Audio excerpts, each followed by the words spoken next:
Good morning and welcome to the second day of the 4th International Conference ELLC 2025 English Language and Literature Conference 4th version that adopted its theme on Indian knowledge system Reimaging literary and cultural episteme. I, as the convener of this program, would love to extend my heartfelt welcome to all the distinguished dignitaries joining all across the globe and to deliberate upon the challenges, issues, cultural richness, and repository of the knowledge that Indian knowledge system has to offer. While talking of this, I would like to begin with the Indian knowledge system and its classical reverence and referencing that I have to focus on. While talking on it, I would love to begin with my talk on the point like from Indian classics. As we start talking of the same, I would like to begin with the ancient Indian classic Ramayana. And then while looking at it, I found this classic as an excellent example of leadership and management in the present day scenario. I would love to re-image and reiterate while discussing the leadership qualities of Sri Rama as an excellent leader, whereas Bharat as the excellent manager. While leadership crisis came in Ayodhya, and it was described that it was ordained that Rama has to move to the forest and exile. In that exile, he will have to wait for 14 years, and that was the wish of his younger brother, his mother as well as his father. Accepting and adopting the same, he decided to move to the forest abode.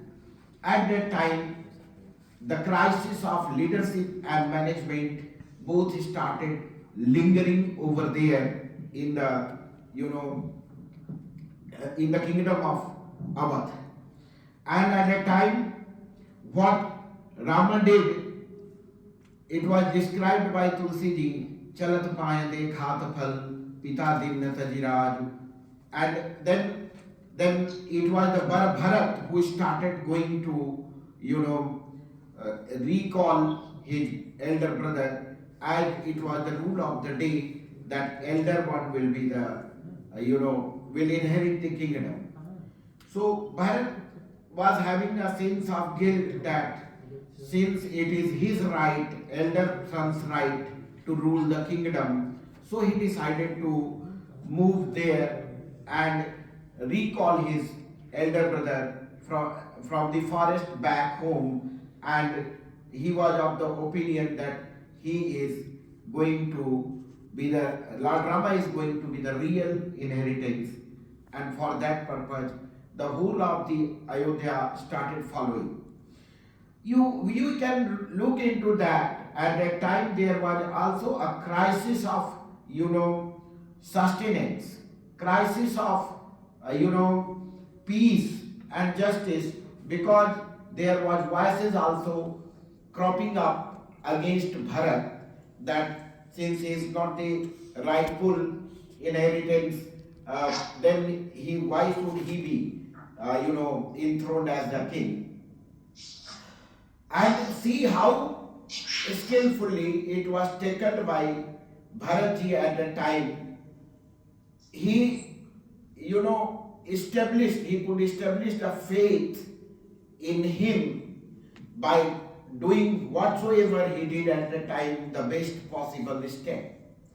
And I quoted the line Chalat paye dekhat phal, pita din न तजिराज, that kingdom was gifted to him by father, and जात बनावन रघुपति ही, भरत सरिस को आज. So when he left Ayodhya and visited Lord Rama, and he said, "You are the rightful inheritor of this kingdom. Why don't you come back? And it is your duty to rule the kingdom. It is not your duty to quit the responsibility of the eldest that has been bestowed on you since traditions." But at that time, the kind of leadership exhibited by Sri Rama, when he said that no, it is your part and your turn to rule, because it was the will of our father.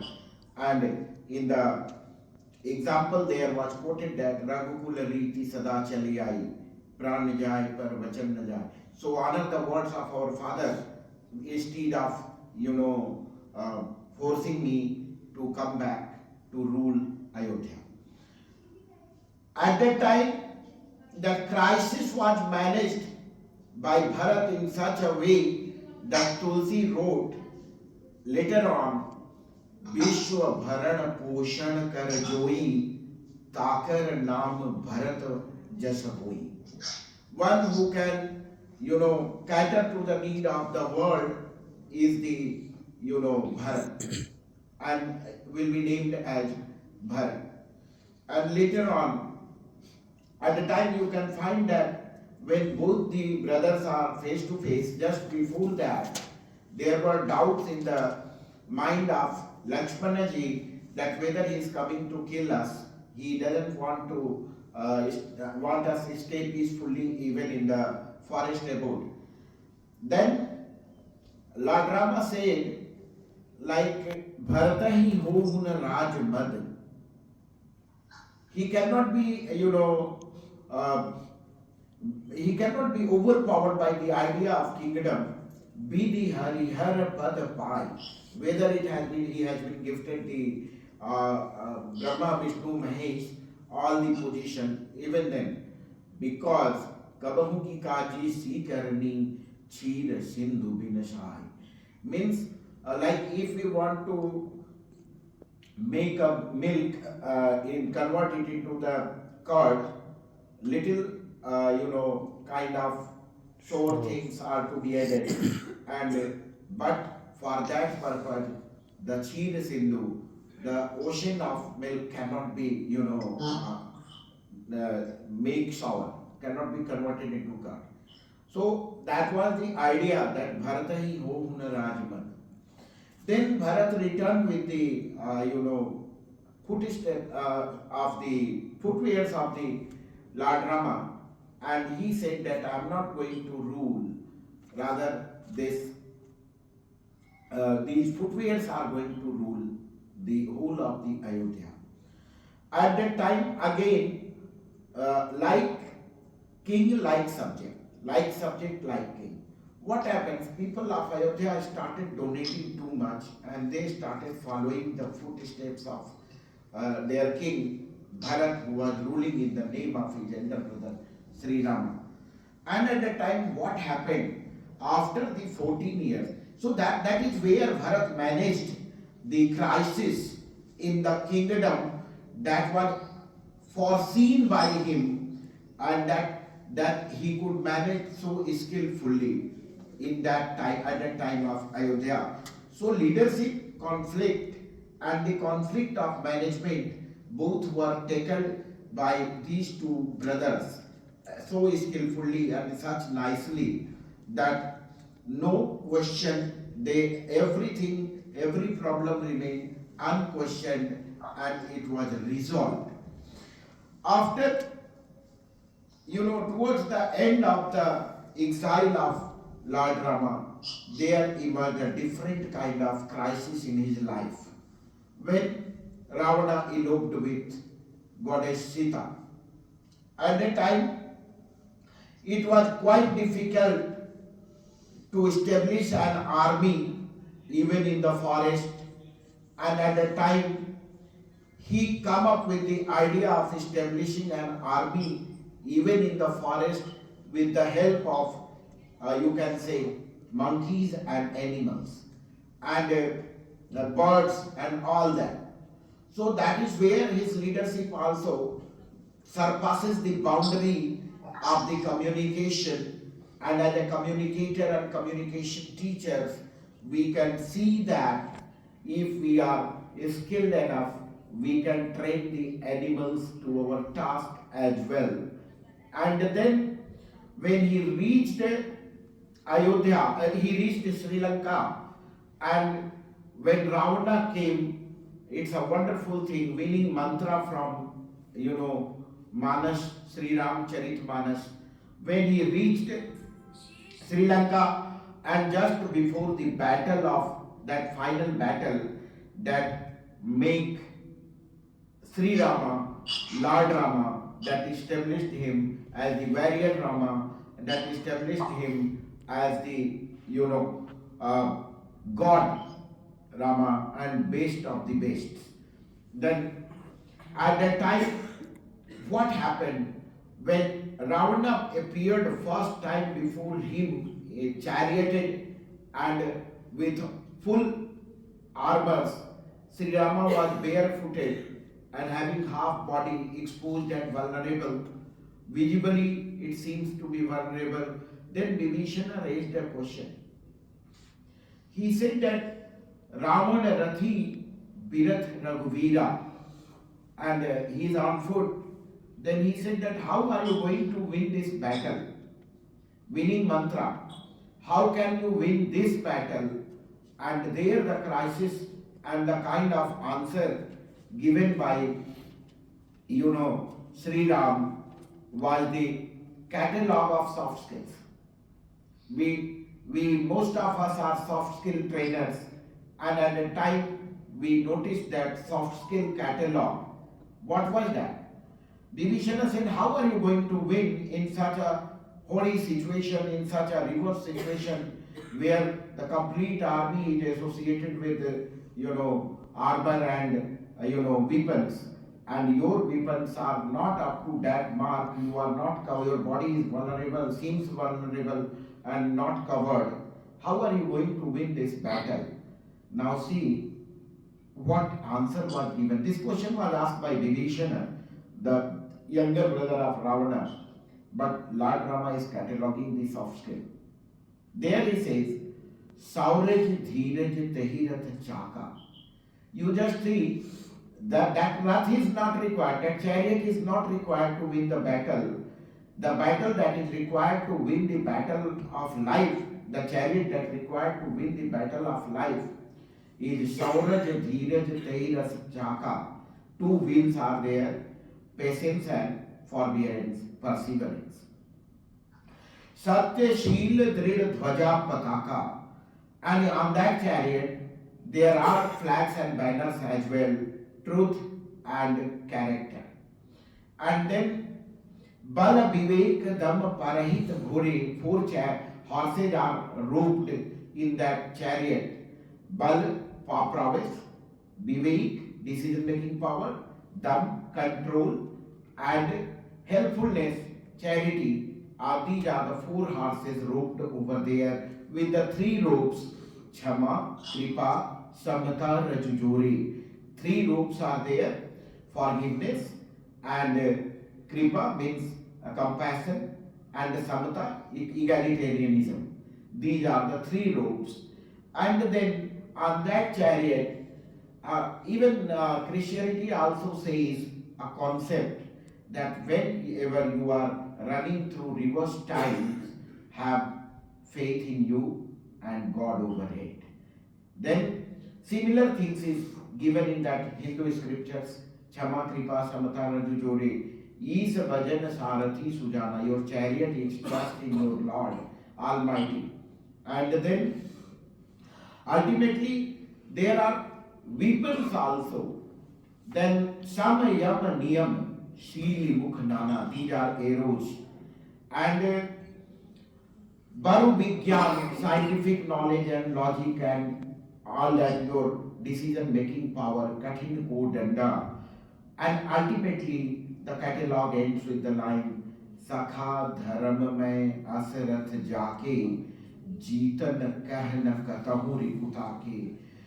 My dear friend, if such chariot is there with a person who is seated in such a chariot, tell me where there is an enemy born to win. Means there is a term that comes ajat shatru. उसके शत्रु का जन्म ही नहीं हुआ. His enemy is not born and anywhere on this earth. Moving beyond this, I would like to come to the administrative skills from the Lord Rama and Ramayana, not for Lord Rama. Rather, I would like to quote here Keshav Das, another Hindi poet, who is describing King Janak, the father of Mata Janki, and we can learn administrative skills from him. When for the first time Rama and Lakshmana was meeting King Janak, at the time Vishwamitra introduced them that with the lines, Keshav ye Mithiladhip hai, he is the king of Mithila.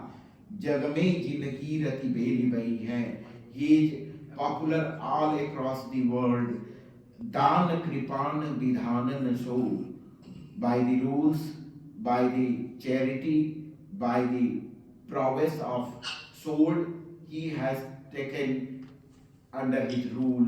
Sigari basudha ji haath nahi hai. He has taken, and he is a kind of yogi sort of person who is having no, claim in his claim over his kingdom.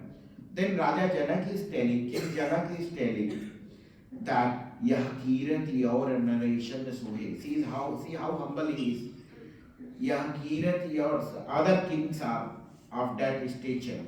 Sunidev adevan ke man mohe. Listening to them, even king and demons also feel jealous, and they feel that they should be having such kind of kingdom in their rule. Hamko suniye bapura rishi rai. O rishi, O sage, I am very simple. I am king of 6-7 villages. Gaam 6-7 ki thakurai. I am very small, some sort of thing. I am not a king at all. Then there was a doubt in the mind of Lakshmana, who asked the question that Janarajavant Jagayogavant Tinako Udyota Kehi Bhati Hot.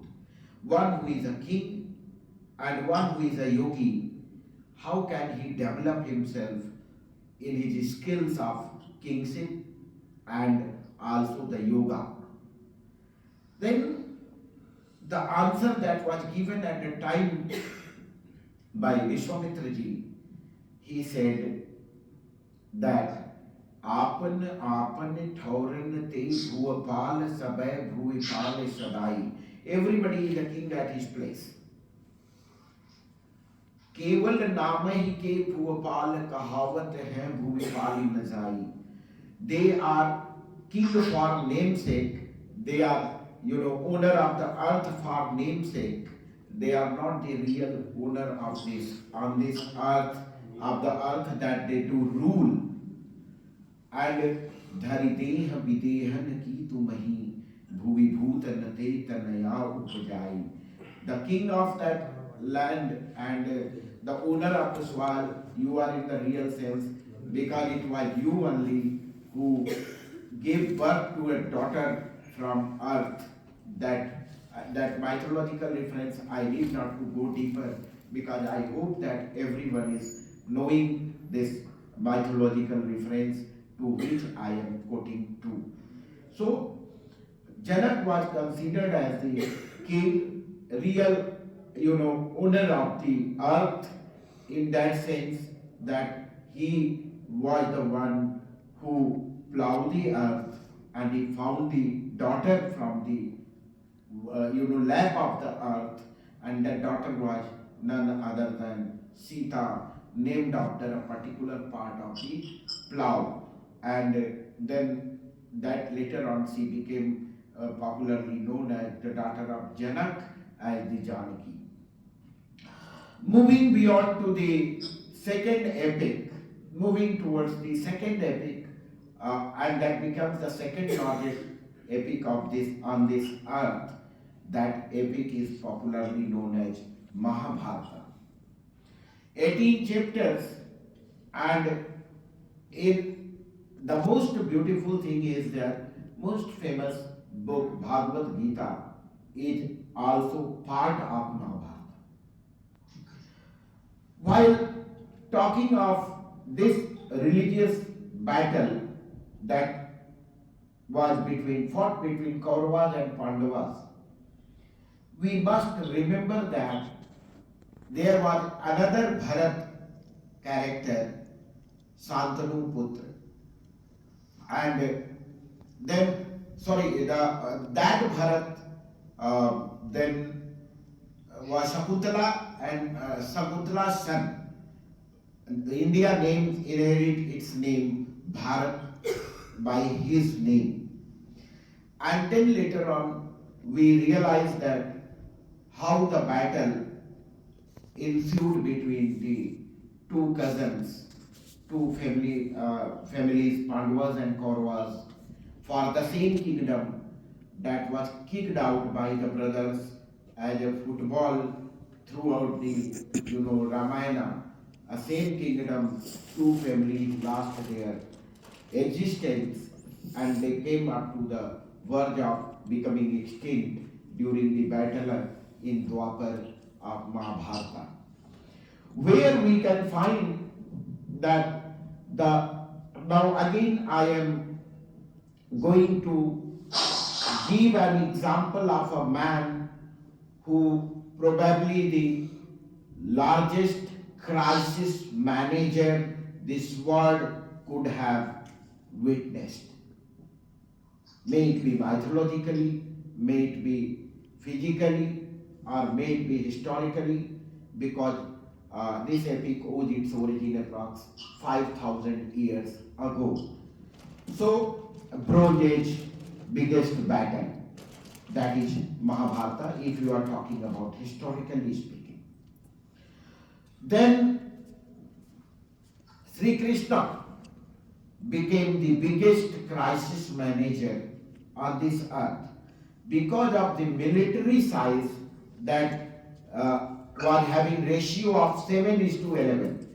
If there were 7 brigades in the siding the Pandavas, there were 11 brigades siding the Kauravas.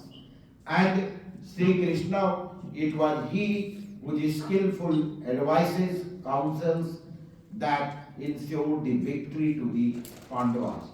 Nonetheless, if we are leading a military, let us be a bit analytical before going to re-image the thing. Let us be critical before going into that. Every military has a war statement.